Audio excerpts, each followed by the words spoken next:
Hello, everyone. Welcome to William and the Magic Box. Today on our show, we are going to have Sean. Sean is from Palm Springs in California, in the USA. So let's see what Sean has to say. Enjoy the interview. So, hello, Sean. How are you? Well, thanks. How are you? Very well. Thanks so much for taking the time today for the interview. Thank you. You're welcome. It's my pleasure. So, tell me, how's your day going so far? It's going well. It's nice. It's another beautiful day here in sunny Palm Springs, California, and it's hot and beautiful, beautiful summer day. And I'm going to be going to work in a little while, but it's a nice morning here. Tell me, what's the biggest joy of living Palm Springs, in your opinion? Yeah, the thing that a lot of people don't realize about Palm Springs is that it's probably a little bit more than 50% gay men. And it's a city known around the world because of the history with Hollywood and all the glamour of the 50s and the 60s and old Hollywood. But in the 80s, gay men started moving here from lots of different parts of the United States, really kind of as a result of the AIDS crisis, trying to find an inexpensive place to live because many of them thought that they were dying and they couldn't afford to continue to live in the big cities. And so they were on these new drugs and they needed a place where they can afford to get the drugs they needed to survive. No one was really in Palm Springs during the 80s. It kind of fell from the heyday of the glamour of the Frank Sinatra, Bob Hope days. And so a lot of gay men started buying up real estate in Palm Springs and ended up living a lot longer than expected because the drugs were starting to work at that point. So it built a gay community here that was really sort of accidental. And today there's, thousands and thousands of gay men from all over the world who live here. And when you get here, you kind of feel like you're a part of a very special community. Wow. And where are you from originally? I was born and raised in New York, so it's pretty much as far away from Southern California as you can get. But I often identify myself as a New Yorker living in Palm Springs because when you're from New York, it's sort of a special place in the minds of New Yorkers, at least. So I am very proud to be from New York. I'm very happy that I was born and raised there, but I'm happy that I don't live there now. And when you left New York City, you moved straight away to Palm Springs or not? No, so I was 21 years old. I went to visit a friend who moved from New York City to San Francisco, Okay. and straight friend of mine. And I went to visit him and absolutely fell in love with the city as soon as I got there. And I didn't really know anything about how gay San Francisco was at that point because I was young and, ignorant about gay life. And I just went there to visit my friend. And uh, I decided that I wanted to move there the day that I got there. Wow. So a couple of weeks later, I ended up transferring with my company, which made it very easy, and settled into an apartment in San Francisco. And about 2 months later, my friend who I went to visit got transferred to Switzerland, and he was gone, and I was alone, didn't know anyone there. But thankfully, I started making friends at work, and everything just sort of fell into place. And I lived there for 8 years, and it was such a beautiful city. And but I ended up moving to Los Angeles about 8 years into it. So that was about 1995 with my job. And I stayed in LA for 22 years before moving to Palm Springs. Wow, my God. I love your roots since you left New York City. I think those opportunities in life, when just come along, you just embrace it, and suddenly surprise happens, like your friend went to Switzerland, and suddenly You know, you went to another city and there you are. I think that's the beauty of life taking us in a direction that sometimes you're not expecting, and that's the beauty Yeah. of it. Sure. And what do you do for work? What's your business, Sean? I manage money for people. So Mhm. I'm a financial advisor. I've been doing this my whole career, and I work with, primarily gay men these days, gay couples, mostly. But I have clients all over the country, and many of my clients have been buying properties in other parts of the world. So now they're at least on a part-time basis, they're in Europe or in Mexico and various parts of the world. So it's been nice, but I'm getting to the point of life that I'm hoping to start slowing down and doing more traveling myself. I've always loved to travel, and we'll be going away in September for a few weeks to Europe. So looking forward to that. Amazing. Wow. Okay, Sean, so during the interview, I'm going to explore a bit more about your life and also about your journey so far, okay? Okay. Are you ready to go on a beautiful journey through your memories in life and share your point of views? Sure. Welcome to William and the Magic Box. So I have here my best friend.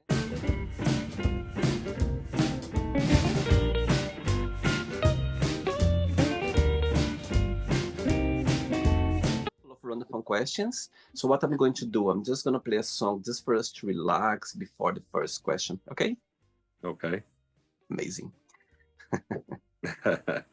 Let's do it.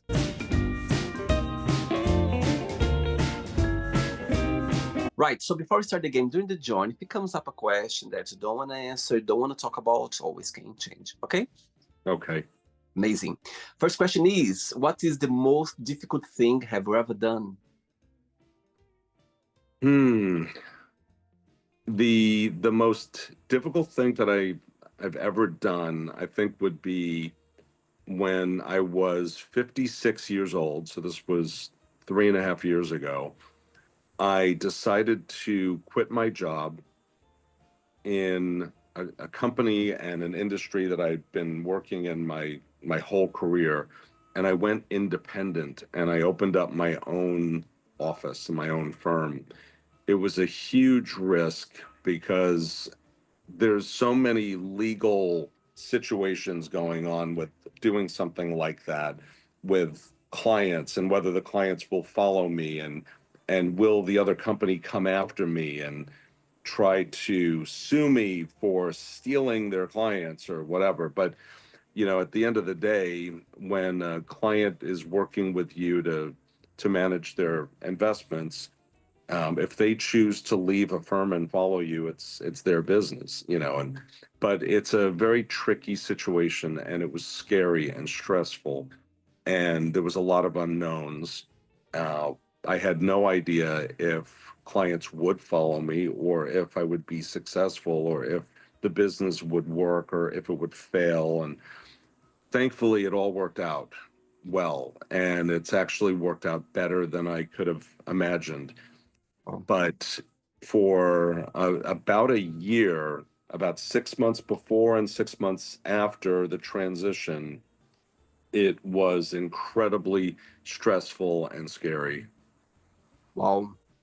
Yes, I think those moments in life, and you just go like, wow, am I doing the right thing? It was the right thing to do. I'm sure for you it wasn't easy to deal with that.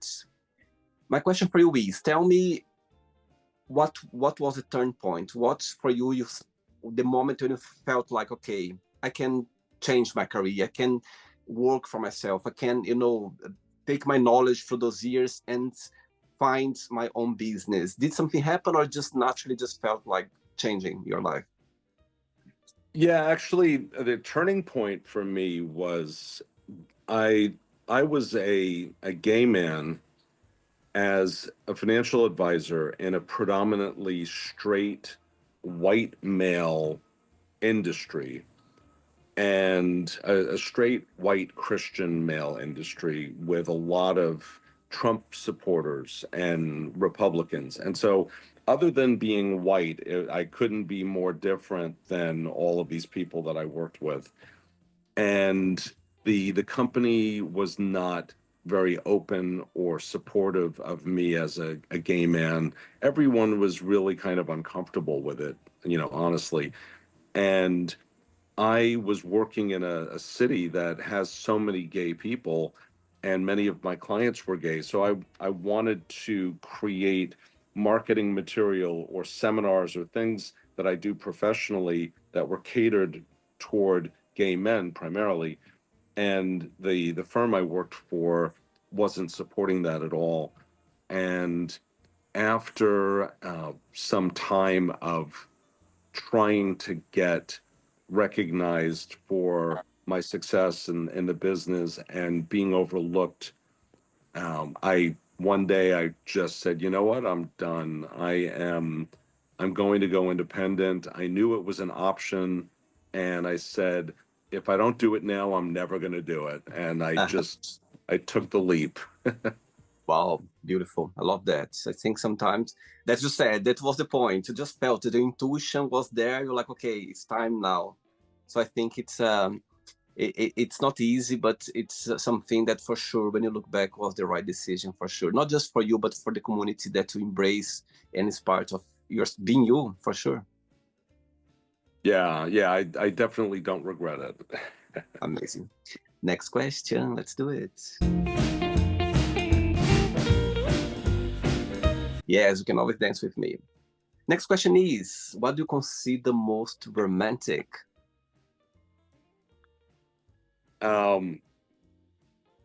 The thing that I think is the most romantic is the little things that, for example, my partner now, who's considerably younger than me, um, he takes care of me in a way that's very sweet. We'll be in the living room watching TV or having dinner or whatever, and he'll disappear for a few minutes and come back and we'll watch television. And when it's time to go to bed, I'll get into the bedroom, and I have to sleep with a CPAP now, and that started a few years ago. And he'll have taken out all of the equipment and connected the tubes and everything and lay everything out for me on the bed. And it's just such a sweet gesture that is something that is unnecessary, like he doesn't need to do that. I just go and do it, but it just shows that he cares and he's thinking about me and wanting to be thoughtful. And I think that's incredibly romantic. I mean, I know it may sound innocuous or silly, Oh, but I think that it's just so sweet when little things like that are done. totally. And do you consider yourself to be a romantic person? I do very much. I definitely am a sentimental person, and I'm also kind of what we call a big mush, so I could easily cry, and if I have a memory of something, and uh, a lot of my friends think of me as this, tough guy New Yorker, in Southern California, and but I could be watching a TV commercial, about a kid coming home from college, and I'll be sitting there crying. Oh, So I'm sentimental, and I think that kind of leads to romantic as well, and it's all sort of connected. what's your star sign or astrology, Sean? I'm a Scorpio. I knew it. I knew it. I was about to, everything you just described now, I was literally thinking, I'm sure he's Scorpio. Which day? October 26th. Oh my God, I'm a Scorpio as well. I'm November 17th. And Oh, well. funny enough, I had an interview actually 2 days ago with a lovely man from the UK, and his wife is, both of them, they're Scorpio, and his wife is 26 as well. Ah. Yeah. And my godson is 26th of October as well. It's Oh, amazing. wow. Wow, Scorpios, very emotional for sure. Our emotions, we can cry easily. We are very intense, as you know very well. Yeah. However, if you see something very little, there that touch somebody's heart, or if you feel the emotion of someone, straight away you can, feel it as well, and it's Yeah. visible. Amazing. Very good. Next question. Let's do it. All right. Right. So before the next question, let's talk about New York City. Of course, I had so many guests here on the show from New York City. They moved to California and the other way around as well. What do you miss the most about New York? When you think about, I'm sure for you, maybe, was easy to kind of, you know, change to a place where you find yourself. The weather is amazing. People is very, you can connect with them. However, there's your roots. Yeah. So when you think about New York City, what's something that you miss the most about it? Well, I was one of the lucky ones that I grew up being in the city a lot, but I actually lived on Long Island. So Okay. Long Island is a suburb of the city. Right. And so I had a very big family. I am half Irish. My father's from Ireland, Okay. and I'm half Sicilian, Oh, wow. and my mother. So, um, especially on the Sicilian side, it's a very large family. And so all my grandparents and cousins and aunts and uncles were scattered all over the area in the city and in the suburbs. So being in the city was a regular thing, for me as a kid. We would spend lots of time, going to the museums in Central Park and uh, all all different things that are in New York. And but I got to grow up with grass and trees and peace and quiet, and um, and then within a half hour be in the middle of Manhattan. So it was very nice. Um, Probably the thing that I miss the most about New York is the food, because the food is just amazing there, Uh-huh. and especially the Italian food. Um, you just can't. I mean, it sounds very cliche, but you can't find a good pizza anywhere outside of New York. So it's, I mean, there's adequate pizza, there's places that have pretty good pizza, but just consistently good pizza in New York, wherever you go. Um, and of course bagels, and the delis where you can just order any kind of sandwich fresh every day, and you need to know exactly what you want. You stand online and you get into the deli, and you need to be like, I want this, I want that. You're screaming at your order, and if you don't act fast, the guy's going to go to the next person. I mean, you need to know, and so it's very intimidating for someone who's not been, in that environment. But there's an intensity about New York that I miss. But also when I go there, which is usually once or twice a year, after a couple of days, I'm done. Like, I'm ready to go back to my life in California. It's so funny saying that about the pizza, because I had a lovely man as well from New York City, and he's based in other state in the US. He said, William, pizza. I miss pizza. When I think about New York City, I just miss the pizza from there. Very Yeah. interesting. Next question is, what's your idea of a perfect day? A perfect day? Yeah. Ah, I would say it would be a Saturday, Hmm? and waking up early and refreshed, but not feeling like you need to wake up, and going to a local cafe for, a latte and maybe a pastry or something, and being with your partner and running into friends and neighbors and people, and then heading back to the house and getting ready to start the day and go to a pool party, or some kind, if go to the beach, if you're near the beach, and relax and have fun and do some day drinking, and um, and then you know call it probably around 4 or 5 in the afternoon. Go home, take a nap, and then after taking a little nap, getting cleaned up and going out for a nice dinner and maybe out to a club or something that night. That is just a perfect day. And I never mind like running some errands too, so it's Saturday is a nice day to be able to get some stuff done.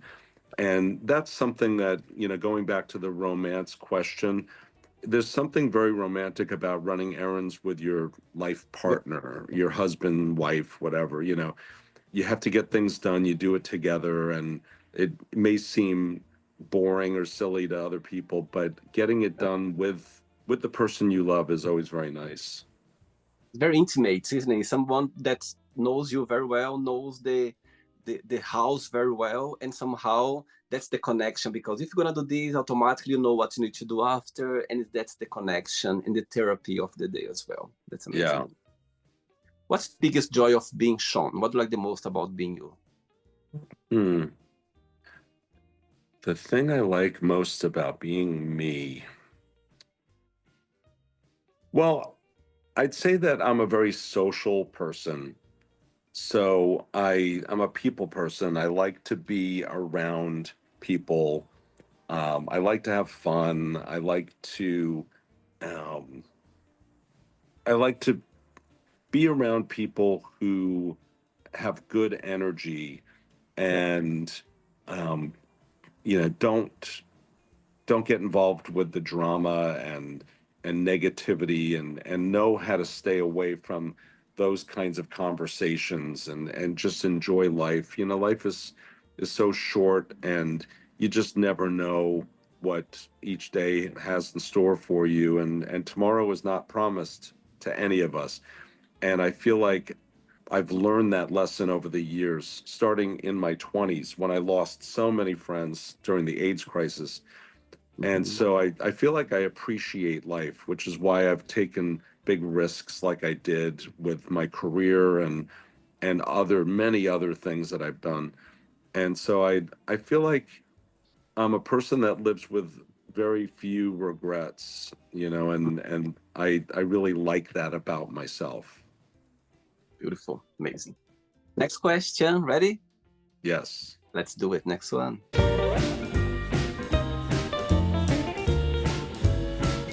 Okay, Sean. Next question is: what does family mean to you?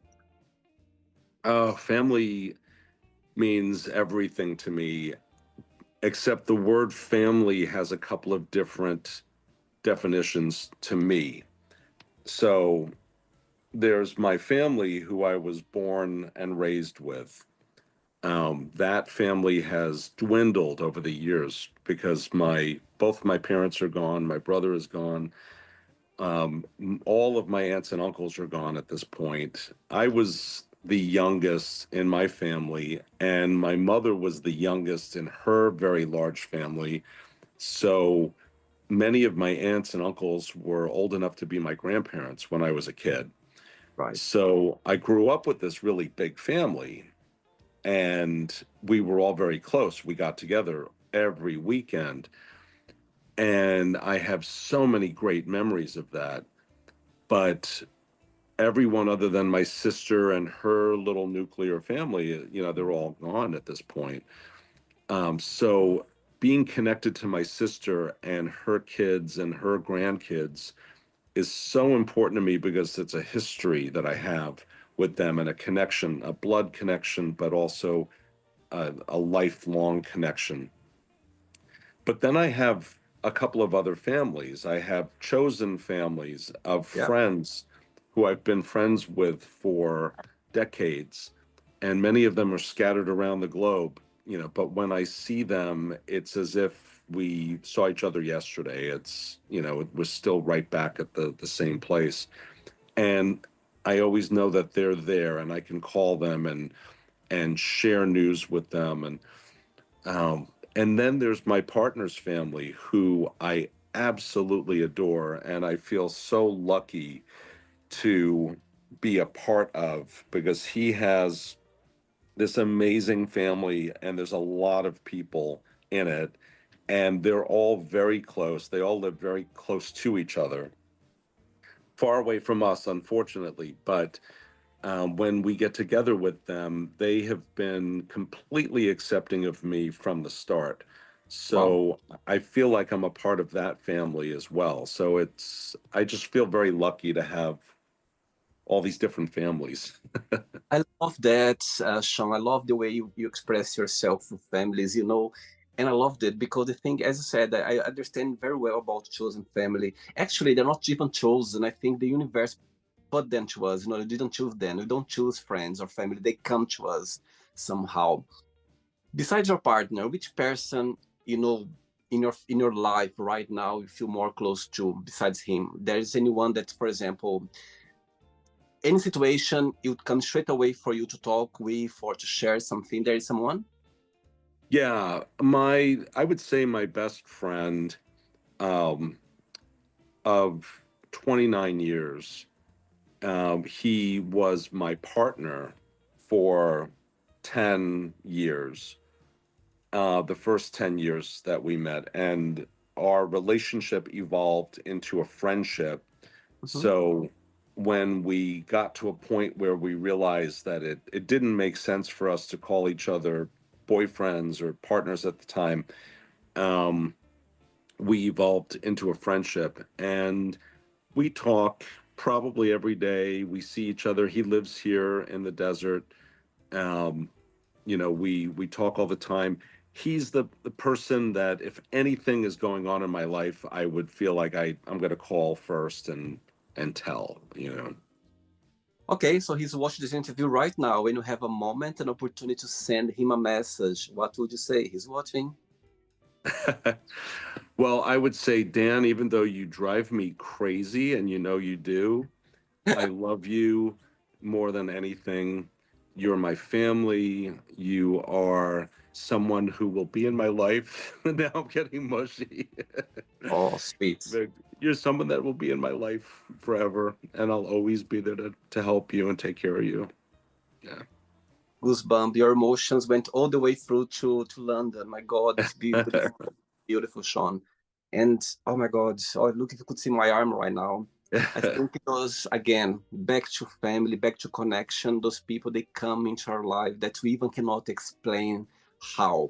And I think um, you know, they are introduced to us as you started off as a relationship and friendship, and it's forever. I'm sure that journey haven't started in this life. I'm sure it's been started for a long time ago, because for you to be able to share these tears right now, these emotions, I'm sure that this connection, it's something that again you don't choose it. It's just meant to be this way. Well, Yeah, absolutely. regards to Dan from me, okay? I will. Three questions left. Let's do it. All right. Next question is good question. As you are a traveler, I was checking your profile. You could see a lot of travel, could see a lot of places. So this question is good for you. If you could go anywhere in the world right now, right this moment, where would you go and why? Aix-en-Provence, France. Wow. 100%. Um, I I've been thinking about Aix-en-Provence for a while, and I actually have some friends who are there right now, or they may have left at this point, but they were there recently. When I was in college, I did 2 semesters in France studying French and French culture. Wow. And the first semester was in Aix-en-Provence. And talk about romance. I mean, it's one of the most romantic, beautiful cities in the world. Um, I fell in love with that city and the region of Provence and the south of France. And I've been to France many, many times since, but I have not been back to Aix since I studied there. I've been to Nice many times, Paris, Bordeaux, Normandy, like all different parts of France. And for some reason, my travels have just not taken me to that part. And I would love to go back. And if I can snap my fingers and be somewhere, I would be strolling on the Cours Mirabeau. I'd be looking at the fountains and going to the Cézanne Museum and just enjoying, a coffee and amazing food and just taking in the art and the culture of the city. Saying that, what's your favorite French word? What is my favorite French word? Yeah. Um, hmm. I would say visage Okay. because visage means face, and everyone you meet, you see their face, and I feel like when you look into someone's eyes and their face, you can see so much about them. You can tell so much about their personality or their spirit. And I think it's a beautiful word too. I mean, every word in French is beautiful, um, but yeah, that's a word that I really like. I've always liked the word visage. Love that. Amazing. Visage. Great. Yeah. 2 questions left. Let's do it. All right. Right. Before the next question, you mentioned about, in the beginning of the interview about the 80s, about the HIV crisis, and I'm sure for you to, you're there, literally there, happening. Everything was happening. It was scary. There was no answers. Everything was just in the air. My question for you is, when you think about it, like that time, what's something sad that for you, when you think about that, time that for you, you think, wow, that's sad moment or sad situation always going to be in your heart for some reason. And the second part of the question is, um, do you think that living in a, in a place where I live right now, where there are so many, prep, there are so many information, people, we are in a safer place for sure. There's no even comparison.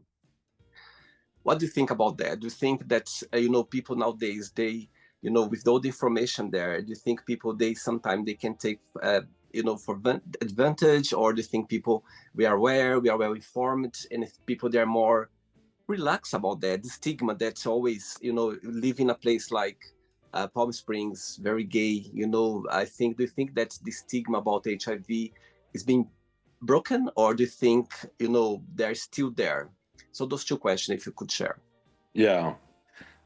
Well, I have a lot of sad memories of the 80s and even into the 90s, the mid to late 90s even. Mm-hmm. Losing so many friends who I wonder what their lives would have become, had they survived. Um, Something that I think about too is how scared I was all the time. There would Mm-hmm. be nights that I was lying in bed trying to fall asleep and freaking out that I had gotten AIDS. Wow. Uh, if I had a cold, I thought I had AIDS and I was going to die. If I had some kind of mark on my skin that I couldn't identify, I thought that that was the beginning of AIDS. If I was waking up, sweating, I thought I had AIDS. I mean, it was a constant thing that uh, I think a lot of us lived with in those days, and so much fear and regret after having sex and wondering, did I do anything that was unsafe? Did I do something that may have led to, something? And somehow I honestly don't know how, but I have avoided it all of these decades. I've never converted. I continue to be negative. I'm on prep. Um, and it amazes me that somehow I didn't get it because I was incredibly sexually active, and there were many times where I was not safe, and there's a couple of vivid memories, a couple in Brazil, and I feel like you're probably from Brazil. Yep, I Um, am. my first boyfriend was carioca, and we were in Rio de Janeiro, Oh, and having sex in a hot tub with a couple of Brazilians, um, and I remember it went a little further than it should have to be safe. And on top of that, being in Brazil, where I felt like it was a much bigger crisis, um, and I lived in fear for a month or so after that incident, because in those days when you took the test, you didn't get the results for a couple of weeks. wow. So, you would go in and take the test, and then you had to wait, for Hmm. I think it was like 2 weeks before you got the results. Wow. So it was scary. Um, as far as life today, I think that inevitably younger people just don't understand the history of where we were. They weren't here. They weren't alive. There's no reason why they really should know that much about it. But sometimes it's hurtful to me when I hear younger people being so flippant about Hmm. um, PrEP and AIDS as if it's an ancient disease like the Black Plague or something. I feel like a lot of younger people don't really fully grasp what someone like me and people in my generation went through, and the fighting and the protests and all the things that we did. And I was very involved in that in the 80s and early 90s to wake America up and the politicians up to help with um, funding and even just recognition of AIDS. Yeah. Um, so a lot of young people just don't understand that, and it is what it is. There, people who are older than me would say the same thing about things from their generation, and so it continues. I see. Thanks for sharing, Sean. For sure, oh my God, you just described now at the time for you to have those moments where you were anxious about, about the situation. And actually, just, talking about astrology, Scorpio, we are very sexual. Scorpio, Yeah. we are very, the connection doesn't mean that you do a lot of sex, but this connection with sex is very sexual and something about that. And I'm sure, having this in you at the 80s where things, oh my God, I even cannot even think about how difficult it was for you to somehow having this fear in the back of your mind every single day and knowing that's something about you that you need to explore or express. And I think not just being Scorpio, but anyone. I think the gay, we are very sexual, and I think that's something that is good to talk about for people to understand that it's a different. We are in a very blessed place right now, for sure. Yeah. Oh yeah. For sure. Absolutely. Next question is, what's the best advice have you ever given to someone? Best advice I've ever given to someone.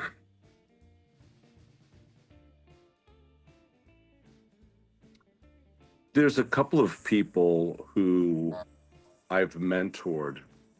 There's probably actually quite a few people that I've mentored over the years in my business, Mm-hmm. and who have taken my advice of taking a leap forward into their career and taking a risk to better their career, that I feel like worked out really well.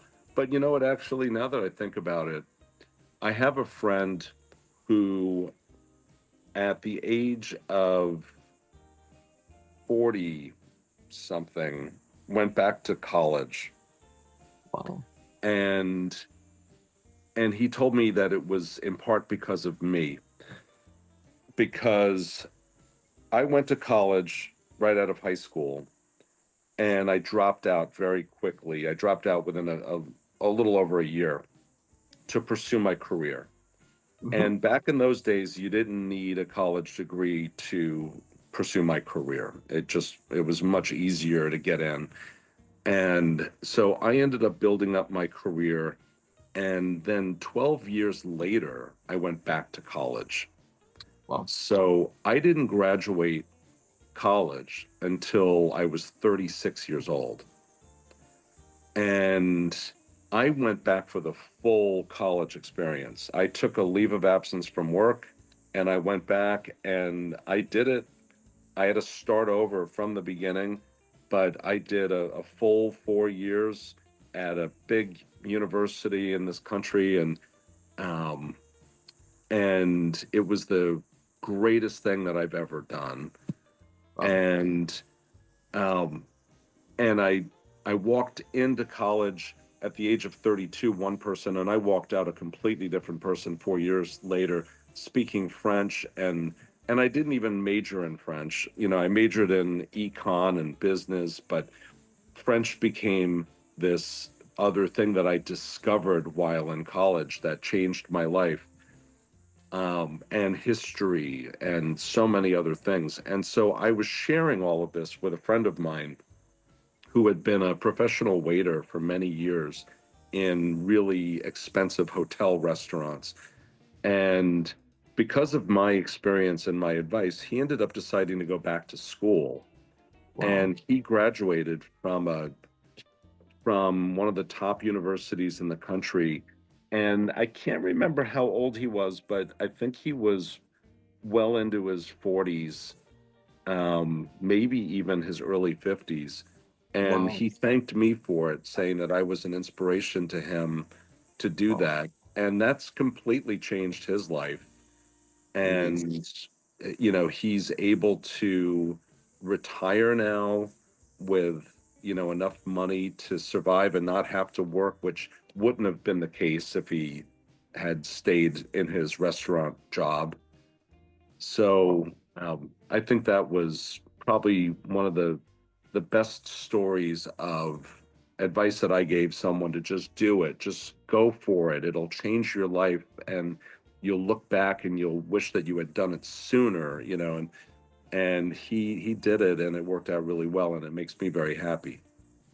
I'm so glad this question came up for you to you that you know this beautiful story, and I think it's something that's very inspiring because there is never too late. You know, it's you can start anytime. I think those stigma 20 years ago is just broke now. People they start things much you know in a different age where they already have a family, they already have a different job, they just want to start a new career, just want to follow their intuition, follow their gifts sometimes, you know what I mean? Because they didn't have the opportunity in the past. And I think it's amazing. Wow, thanks for sharing, Sean. Sure, of course. Last question. Let's do it. Last one. All right.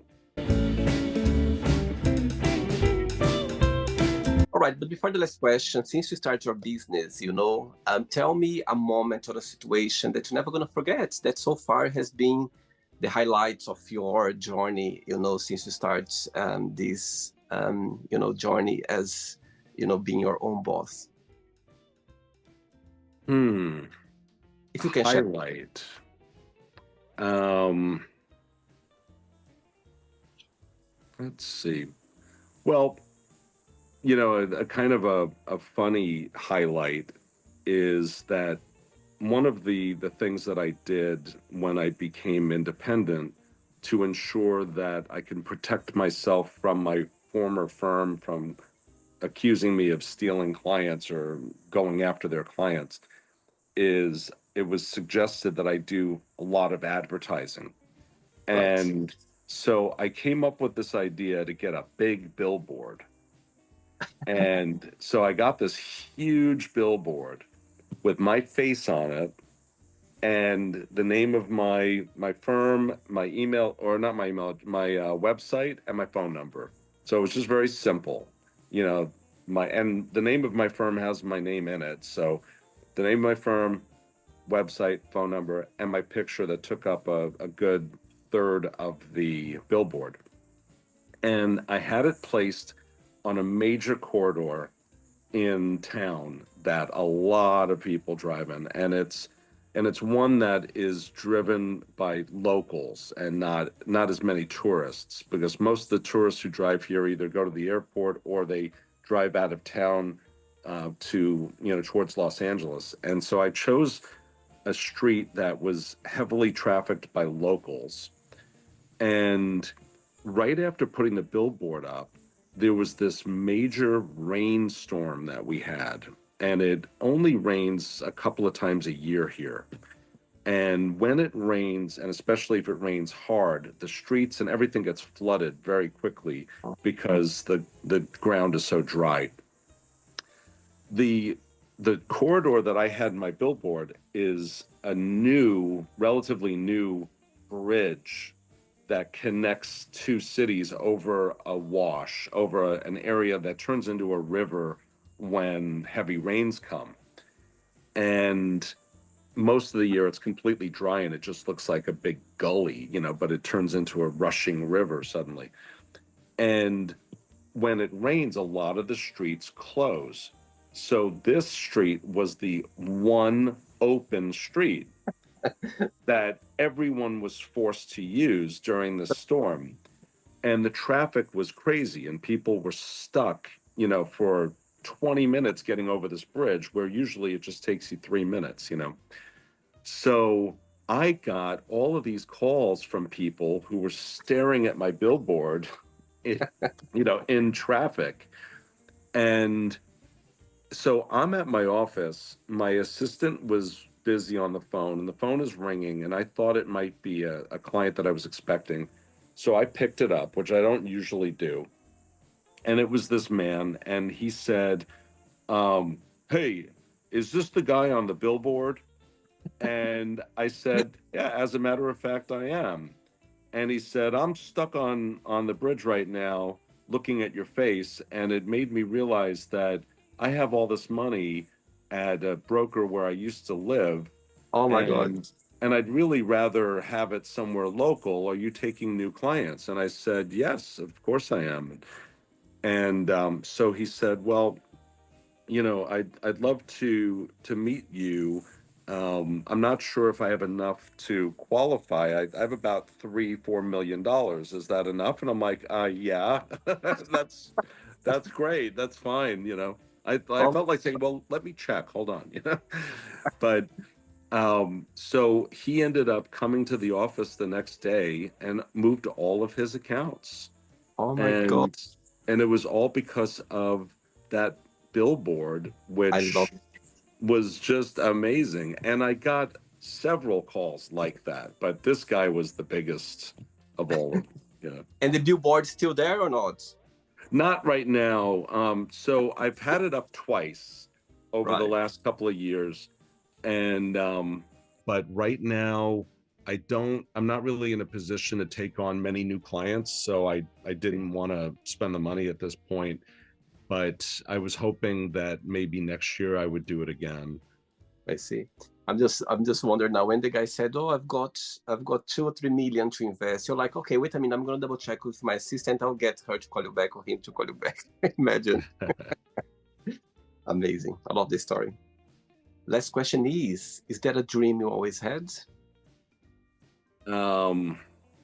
Yeah, I have a dream that I think that I've had my whole life, and I still pretty much have not been able to accomplish it. Mhm. So it's something that I still hope to do. But I've done a lot of public speaking in my life. Okay. I've done a lot of seminars and things for large groups of people. The largest group was like maybe 400 or 500 people, um, but a lot of smaller seminars. But one thing that I've always wanted to do was to be able to do a presentation completely in French Oh in wow. front of an audience, and to be able to do a presentation, but also to take Q&A, to do the questions and answers after. And I've never done that. when I was studying French aggressively, I would be in classes where we would do presentations for the class, and I would have an opportunity, or we did like debates, and I would debate something with another student in French, and that always felt so good to me. But um, I've always dreamt of doing something like either business related or something um, where I'm leading a seminar or something. But my French is just not good enough right now. Like it's been years since I've studied it on a regular basis, so I've forgotten a lot. And I think when I put myself in an environment like in France or Morocco or other places that I've been where French is spoken, it comes back pretty quickly. Yeah. But I would really need to immerse myself in the language for a little while before I could do that. And so that's something that I really want to do at some point. Well, remember that advice for your friend who went to university in the 40s. So think about those, you know what I mean? They never, you always can do it. And I think as well, I think the ability is already there because you already know the language. And I think as soon as you spend, I don't know, some time in a spoken, French country, for sure, you're going to be able to kind of pick up straight away and you're gonna manage for sure. Amazing. Right, it's not the end yet. So let's play now the word association game. Okay, I'm going to give away some words. Just tell one word that comes to your mind. Quick thinking, okay? Let's start with money, Power, family, love, life,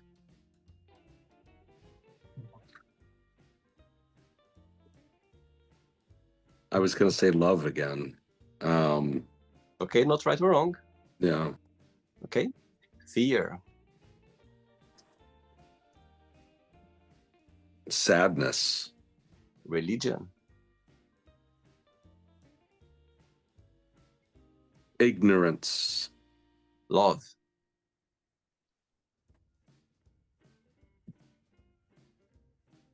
passion, politics, unfortunate, sex, amazing, friendship, important, desire, desire. I'm blanking. I can't think of a word. it's okay. I would say danger. As a Scorpio parents, I would say danger. Yeah, One word for regret, none, success, personal, wish,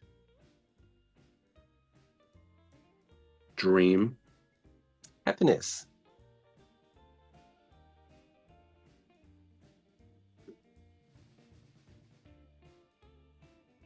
goal, one word for New York City,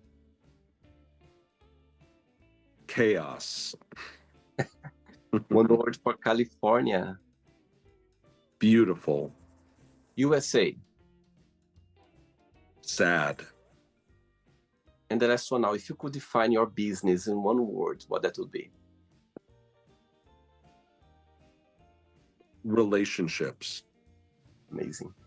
Let's pretend now I'm going to meet your partner for a coffee and I'm going to ask him, define Sean in one positive and one negative word only, what he would say. The positive, I think he would say passionate. The negative, I think he would say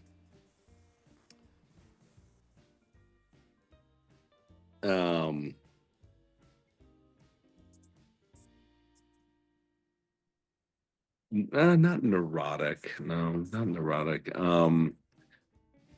Intense. Very Scorpio. Passionate and intense. Yeah. That's it. If I would ask the same question to your lovely friend Danny, it would be the same answer? To my friends? To Danny, your friend you mentioned before. Oh, Dan. Dan. Would be the same Dan. answer? Yeah, I would. He knows me better than most people, and um, yeah, I would say that he would agree with that. Yeah. I see. Okay. Let's play now, Sean, in the magic box, and you can ask me a question. Okay, Sean, you can ask me a question now. So my guess from your accent is that you're Brazilian. Yes? So what brought you to the UK?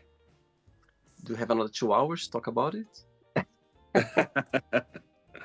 Right. So back in Brazil, back in Brazil, growing up, I had a dream that, I wanted to. I started studying English when I was 11, 12 year old, and I remember looking my, books, and I remember seeing those places in the world like Big Ben, the Eiffel Tower.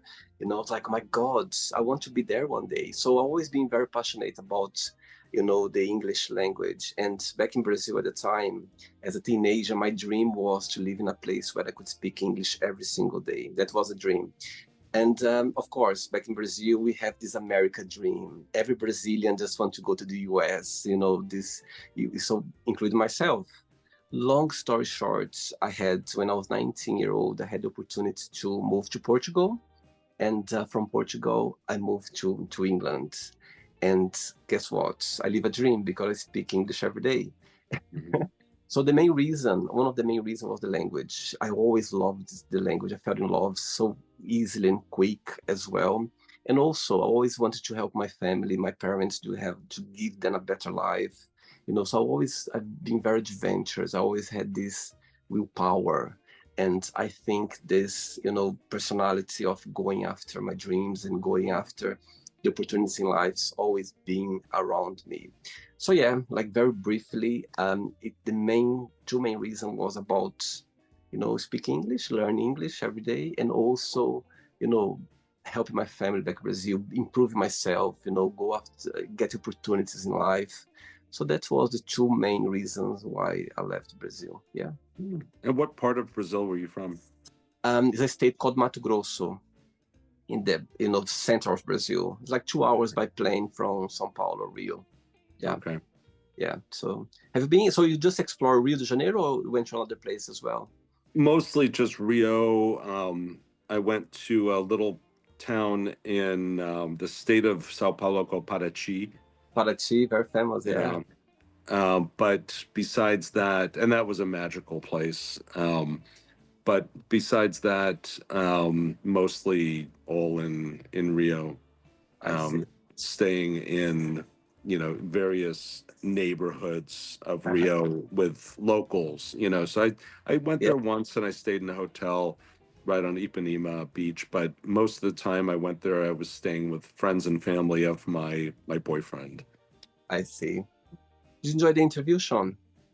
Yeah, yeah, very much. I appreciate it. And the one thing that I would love to leave on is, in this political environment that we're in, I just hope that all of your viewers around the world know that we are hurting here in America. Mhm. Um, we are not all like the president, and we don't all believe in him, and the majority of Americans don't. And I just hope that people realize that there's still a lot of good people here who don't like what's happening and are fearful. And we just hope that you guys don't give up on us. And it's just such a horrible situation, and it's so scary for so many of us. Um, Only 27% of Americans who are able to vote voted for this guy. It's only 27%. It's a huge number of people who didn't vote at all, which is so sad in itself. But when they say that they have the majority, it's not really the majority. It's just the majority of the people who actually voted. But the majority of Americans, I think, are just really embarrassed and fearful. And I fear that our reputation in the world is being sullied, and I just hope that the world knows that there are a lot of Americans who don't subscribe to this and don't want to see what's happening happen. And I hope that they continue to love America and Americans and see us through this nightmare that we're experiencing right now.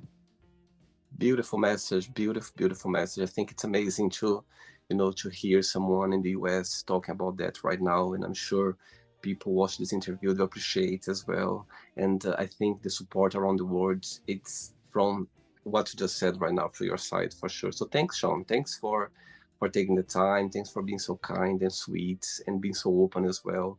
I think it's amazing that what I like the most about the show is about that, about people coming here, being, so open and sharing their experiences, sharing their point of views. And I think that's the beauty of the show, without any judgment. I think we are here to express ourselves the best that we are.